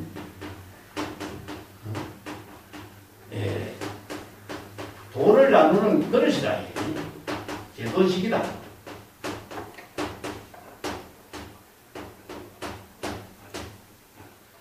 도를 운반하는 그릇이라는 뜻입니다. 도를 운반하는 그릇. 이거 얼마나 멋있는 말이야. 이게 언어를 통하지 않고서는 도를 실행할 수가 없어. 그래서 이제 도라고 하는 것도 원래 어느 문자가 없지만은 도를 통해서 언어를 통해서 도를 실행한다. 이 말도 벌써 쓰는 거예요.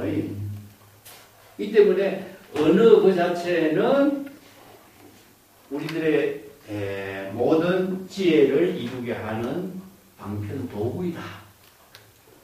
손가락 역시도 방편 도구, 세존이 연꽃을 든 것도 방편 도구를 제시한 것인데 거기에 도가 있는 것처럼 착각합니다. 진정한 것은 뭐냐? 언어의 갈등에 드러나지 않는 근본을 깨달아 체득하라 그랬잖아요. 그게 뭐냐? 바로 일심의 지혜 작용인 것이다.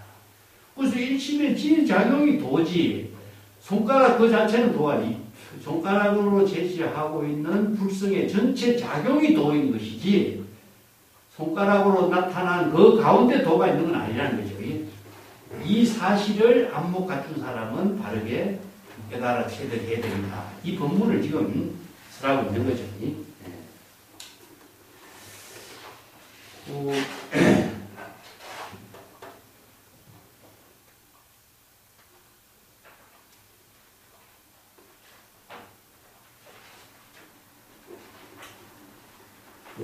요런 이야기는 뭐 종용록에도 이제 좀 비슷한 이야기를 많이 하고 있는데, 그 재미난 하나의 그 법문이 부지화상이 손가락을 딱 제시했을 적에 그 장경화상이 뭐라고 하냐면은, 배가 부른 사람은 아무리 좋은 음식이라도 음식을 먹지 않는다. 자, 이것은 뭐냐면 시자가, 해충국사 시자가 그 지난번에 탐은 응진선사라고 있었죠. 시자야, 내가 그대에게 불법을 전수하려고 해충국사가 3번이나 불렀지만 시자는 예 대답만 하고 응답을 안 한 거죠. 아니, 저놈이 나를, 내 뜻을 입에하고 있는가 보다 이렇게 생각하고 있는데, 나중에 자기가 잘못 알고 있다는 사실을 국사가 알고, 그대가 나를 입에한 것이 아니라 내가 그대를 입에했구나. 그대의 뜻을 내가 깨닫지 못한 것이 오히려 내가 잘못 그대를 알고 있었다는 것을 자기가 실토한 이야기가 나와요. 그때 이제 하는 말이 뭐냐? 배가 부른 시자는 국사가 아무리 맛있는 음식을 챙겨주려고 해도 그걸 먹으려고 하지 않는다는 거죠. 그 독자적인 안목을 갖춘 사람이 쓸데없는 언어 문자에 여러 가지 속박될 이유가 없다. 이런 의미예요. 그 때문에 부지화상이 손가락 법문을 제시했을 적에 장경화상이 배부른 사람이 아무리 좋은 음식을 차려도 먹지 않는다. 이런 법문을 이제 평가를 이렇게 하고 있는 거죠.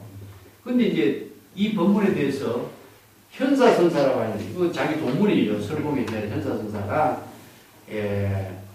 내가 그 자리에 있었더라면은 부지화상의 손가락을 꺾어버렸을 거야. 이렇게 이야기해요. 손가락을, 현사선사라는 사람이 안목 갖춘 인물이니까 부지화상이 꼭 30년 동안 꼭 손가락만 들고 법문하고 있는데, 내가 있었더라면 손가락 꺾어버렸을 거야 하는 말이 뭐겠어요?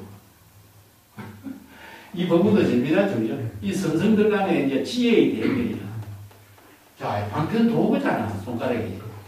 이게 안목이 없는 사람들에게는 이 법문을 제시하지만, 안목이 있는 사람들에게는 이 언어 자체를 대상으로 두고 있는 것 자체가 의미가 없잖아요. 이게 손가락을 꺾어버렸을 거라는 거예요. 왜 손가락만 계속 들고 있느냐 이거지. 한번 썼으면 됐지. 손가락 이제 갈등을 이제 방편을 도구 그것들이라. 그렇게 이제 이런 평가를 하는 말들이 선생들 간에 이런 이제 대화를 통해서 이야기하고 있어요. 손가락을, 내가 있었으면 손가락을 꺾어버렸을 거야. 이런 표현으로 하고, 또 운보석 선사는, 현사선사가 왜 부지화상의 손가락을 꺾으려고 했을까? 부지화상을 인정하지 않는 것인가? 이렇게 해서 이제 손가락을 만약 꺾어버렸다고 한다면 부지화상의 법문을 인정하지 않는 것이 되고, 그 인정하지 않았다면 부지화상의 허물이 어디에 있기 때문에 손가락을 꺾으려고 현사는 그렇게 이야기했을까? 이게 선생들 간에 이제 논의가 되고 있는 거예요. 이런 자료들이 이제 선생들 간에, 후대 선생들의 입에서 부지화상의 법문을 가지고 선생들 간에 지혜의 대결을 하는 거죠. 그래서 이 갈등이란 말을 먼저 제시하고 있는 거예요. 자, 이 문제를 우리가 이해하지 못하면 이런 법문을 선생들끼리 이거 뭐 왈가불가 논쟁이나 하는 것 같이 들려요. 이 방편 도구라고 하는 것은 방편의 지혜를 통해서 깨달음을 이루게 하는 도구이지, 흥법의 안목을 부족한다면은 언어는 필요 없는 거잖아요. 달을 가리키는 손가락에 달을 봤으면 손가락은 필요 없는 거잖아. 이게 바로 교회 별칭이거든. 자. 그렇기 때문에 달마가 전한 일심시법의 핵심하고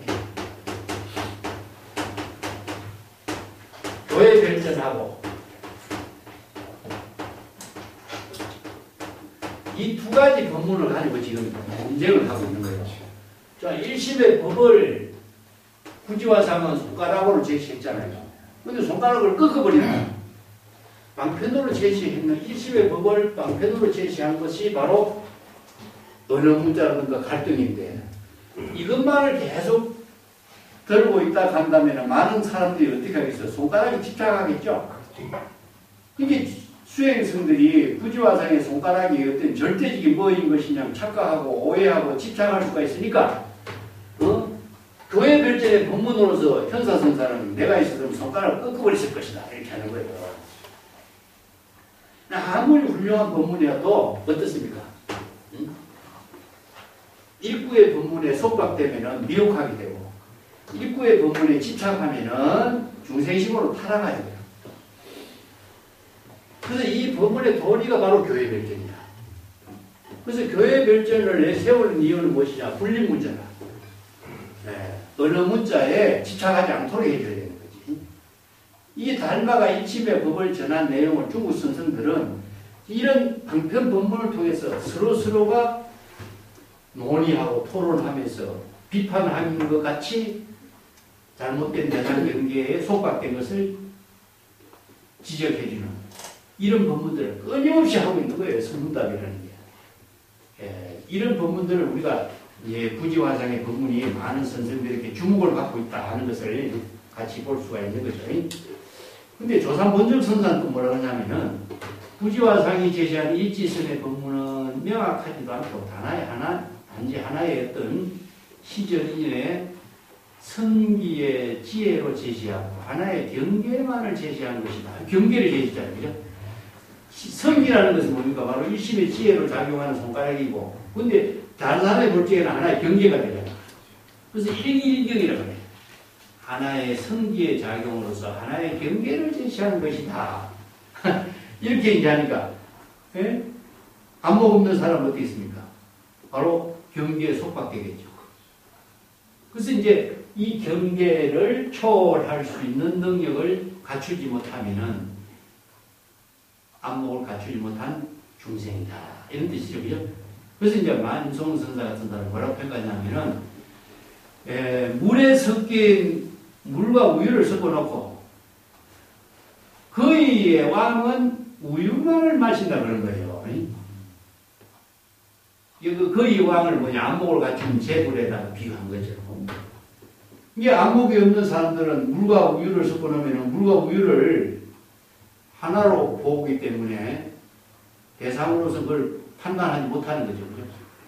그래서 안목이 있는 사람은 물과 우유를 구분할 수 있는 능력이 있다.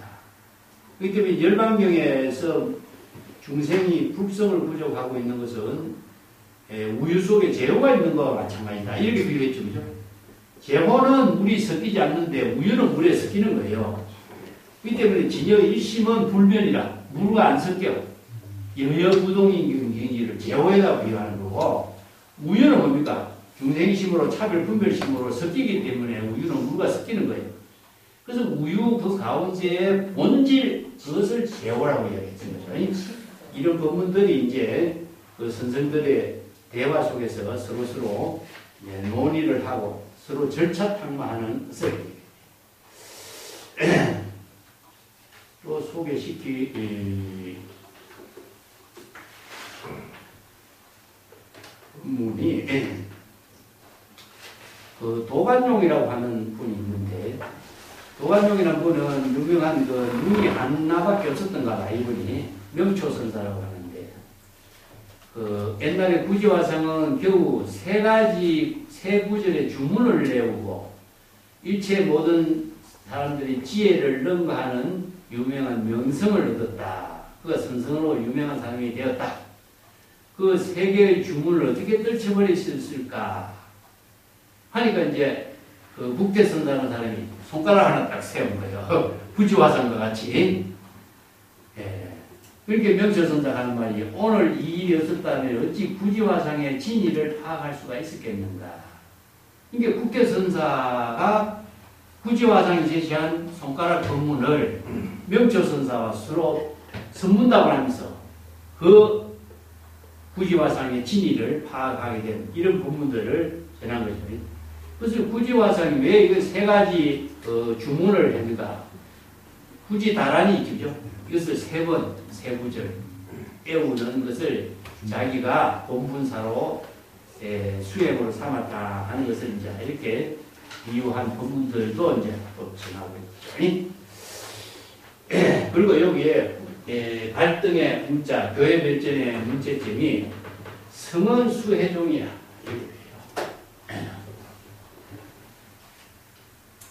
참동기.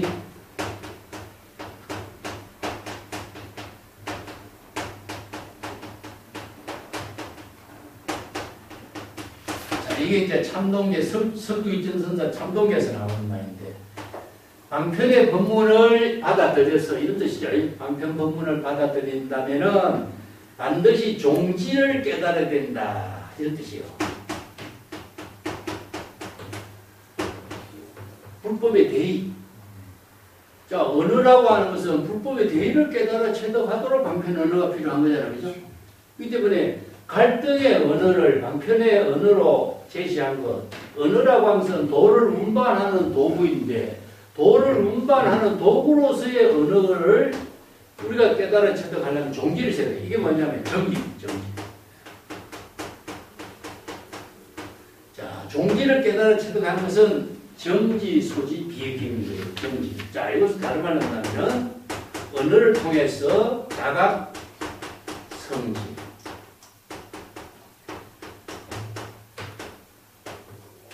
재불열애의 지혜를 부족하는 방편의 언어를 제시하는 것이다. 만약에 한 구절의 언어에 속박된다면 뭡니까? 바로 중생이 되겠죠. 그죠? 그죠? 바로 이게 교회 발전의 정신을 제시한 겁니다.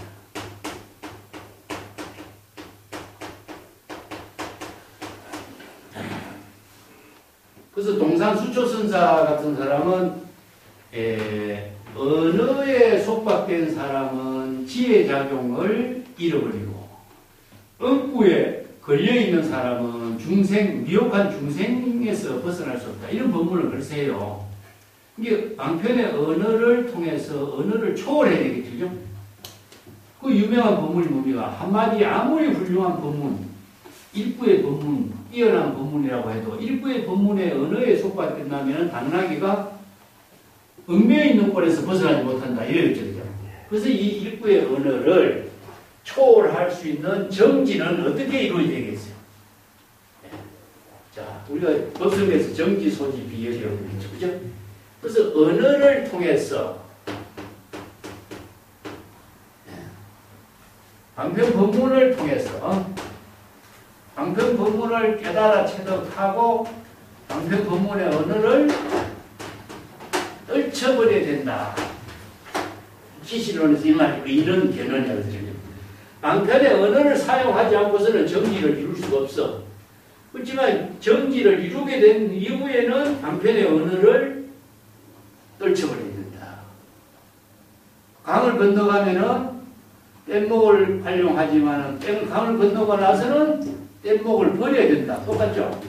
자, 이게 뭡니까? 덕이망언이라. 이게 장자에서 이야기했대.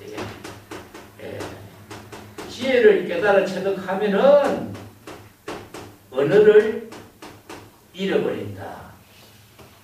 삼태기로서 물고기를 잡으면은 물고기를 잡는 삼태기 도구 거물을 버려야 되고, 토끼를 잡으면은 토끼를 잡는 거물을 버려야 됩니다. 이게 도구 그 자체는 진실을 깨달아 체득하는 도구이지, 도구에 속박되면은 진실을 잃어버린다. 이게 바로 교회 발전이죠. 그래서 교회 발전하고 불립문자는 일심의 법을 전하는 조사선의 핵심인 거예요.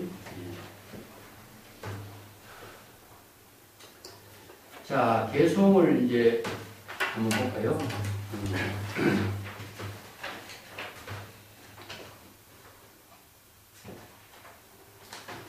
개송의 설교의 개송은 우리 교재에 127쪽에 있습니다. 봅시다.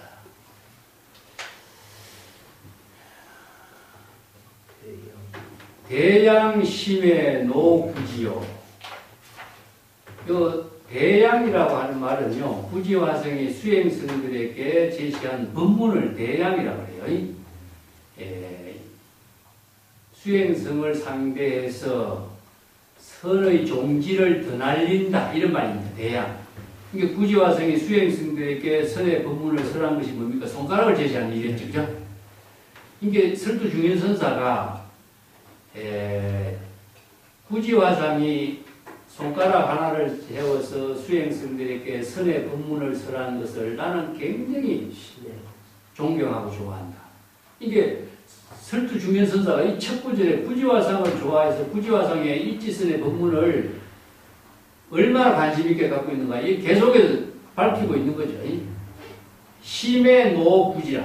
나는 너무나 깊이 존경한다. 애라고 하는 것은 사랑한다는 뜻이 아니라 아주 존경한다. 그런 의미예요, 여기는. 이게 늙은 구지화상을 나는 깊이 존경한다.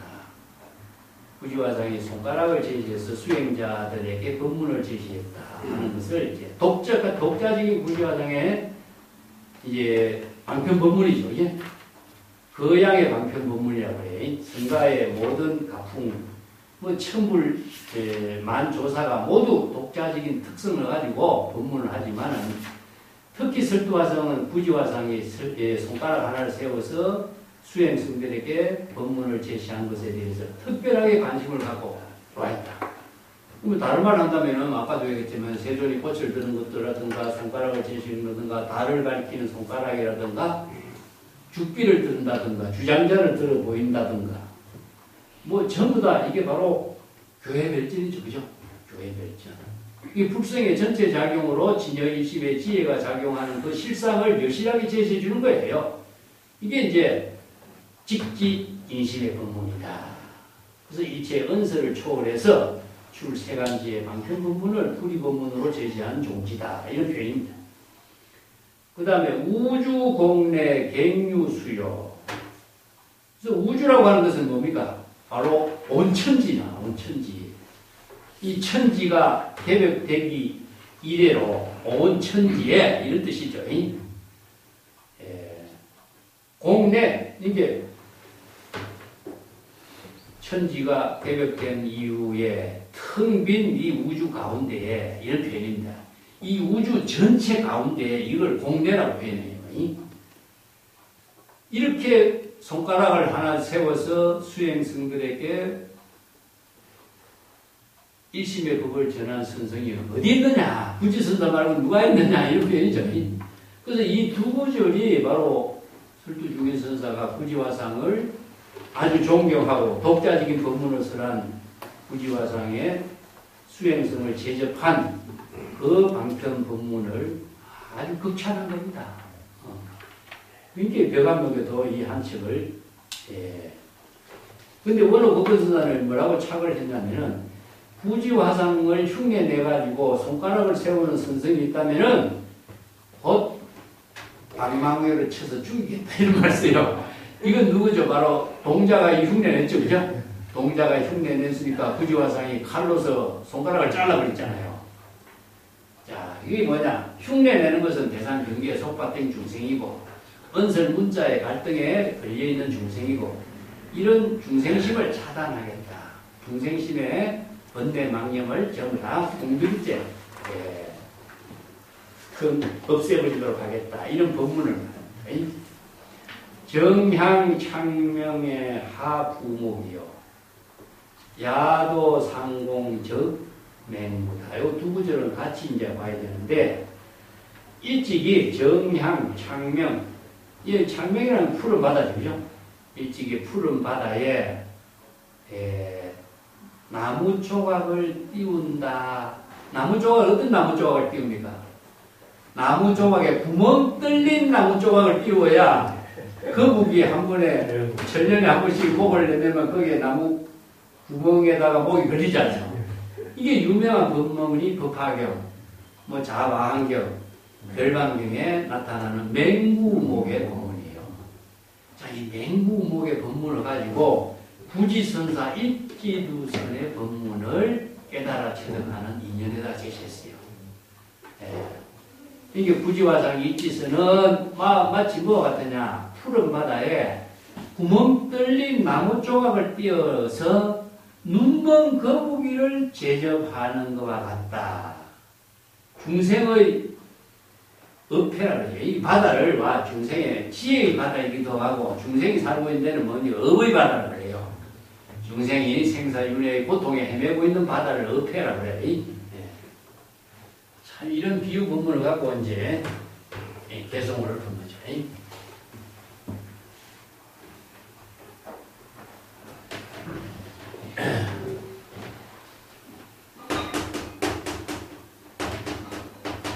구목은 공목을 말합니다.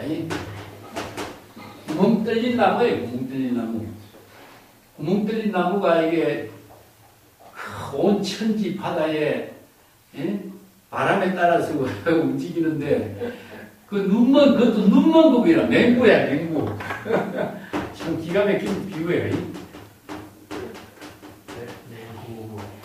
눈먼 거북이 천년에 한 번씩 올라오는데 이 큰 넓은 대바다 가운데 구멍 뚫린 그 구멍에 나무를 만나서 그 나무 구멍에 목이 이렇게 딱 걸려야만이 잠깐 숨을 쉬는 인연이 되는데 그렇지 못하면은 다시 바로 내려가는 것을 불법 인연, 불법 난봉에다 비교한 거예요.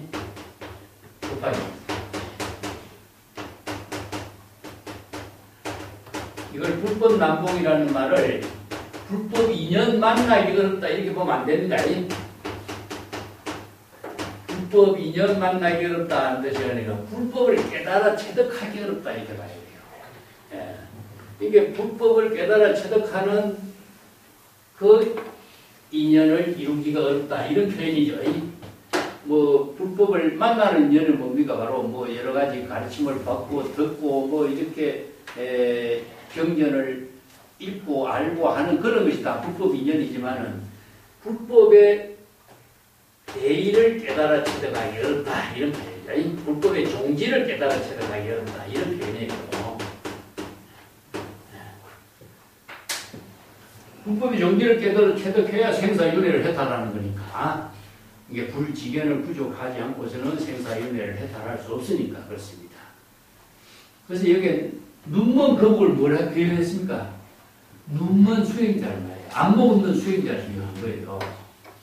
그러니까 안목 없는 수행자가 이 부지화상이 제시하고 있는 이 구목을 만나기가 지극히 어려운 거죠. 그런 이제 부지화상이 이런 법문을 해도 이 불법을 깨달아 체득하고 종기를 부족하기가 어렵다. 이런 비유 법문을 제시했어요. 법원주림이라고 하는 중국의 책이 있거든요. 법원주림이라는 책이 있는데 추사가 중국에 가서 이 책을 구해갖고 초이선사한테 이 법원주림이 책이 참 귀한 책을 구해왔으니까 이 책을 읽고 같이 불법을 공부하자 하면서 편지에다가 서신을 쓴 책이 있어요. 이런 것이 있어요. 법원주림 23권에 보면은 경전에서 설한 맹구목 비유를 가지고 어떤 젊은 사람이 정말 이게 어려운 일인가 실험을 하는 이야기가 있어요. 그래서 이제 큰 연못에다가 나무에다 판자에다가 나무를 떨고 가지고 연못에다 띄워놓고 자기가 지금 물속에 들어가서 맹구목처럼 물속에 들어갔다가 나오면서 이제 나무에 걸리는 그런 인연을 스스로 한번 경험해 본다. 근데 아무리 오랜 시간을 해봐도 불가능하거든. 근데 조그마한 연못에도 이루기 어려운 일을 큰 바다에서 어떻게 이룰 수 있겠느냐 하는 이야기가 법원주림에 실려있어요. 참 재미난 이야기죠, 그죠? 이런만큼 어려운 불가사의한 일이 이루어지는 일이 뭐냐? 바로 해탈 법문이야. 이게 불가사 해탈 법문이야. 그래서 맹구목의 비유 법문을 갖고 이렇게 중생이 생사윤회하는 고통에서 진짜 어렵지만은 불법의 종지를 깨달아 체득하기는 정말 어려운 것이다. 그리고 마지막 구절에 뭡니까? 야도 상공 정맹구라. 야도 파도 치는 밤이라. 그것도 파도가 치는 밤에 거북이를 제접한다. 눈먼 거북이를 제접한다. 이거 얼마나 기이한 인연입니까? 이 부지화상은 이런 인연을 손가락 하나 세운 법문으로 제시해서 중생을 제접한 사람이다. 여기가 비유한 거죠. 지극히 어려운 불가사의한 법문을 설해서 정법의 안목을 부족하는 수행자를 제접한 훌륭한 선생의 법을 설했다. 그러니까 이제 설두선사는 한 사람의 맹인이 접득했다 이렇게 또 평가를 했는데 이건 뭐냐면 부지화상이 왜 이 한밤중에 눈먼 거북이를 제접하는 일을 했는가? 인준불급이죠. 인준불급이 뭐죠? 참 기가 막힌 표현들이야 이게. 예.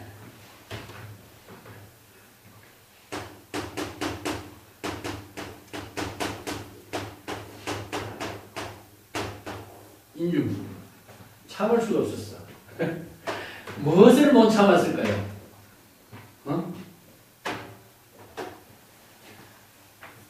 그 호주머니 속에 있는 송곳을 티 나오는 것을 뭐라 그래요? 낭중지추라 하지, 그지? 인준불급이나 낭중지추나 같아. 자, 이거 뭡니까? 이제 중생을 구제하는 본분사. 재불예의 본분사를 인준불급이라. 그래서 부지화상이 이거 왜 눈먼 거북이에게 이 캄캄한 밤중에 파도치는 밤중에 나무 토막을 던지겠느냐. 나무 토막을 던진 이유가 그 눈먼 거북이가 거기에서 구제되기를 바라는 자기 본분사에 재불열의 보는 연이고 시저진연의 본분사라는 거예요. 무엇이라고 불가능을 해도 이것은 자기 본분사이기로 하는 일이다 이거야. 호주문 속에 들은 송곳이 저절로 나오는 것처럼 내 마음으로 재불열의 보는 역을 실행하는 일은 본분사일이다. 시저진연의 본분사일로서 부지화상이 이 깜깜한 밤중에 파도치는 가운데 눈먼 거북을 위해서 나무 판자를 던지는 것처럼 부지화상이 한 손가락으로 제시해서 수행성들을 제접한 인연이 이렇게 훌륭한 본분사일로서 되었다. 참 기가 막힌 개성 아닙니까? 그죠?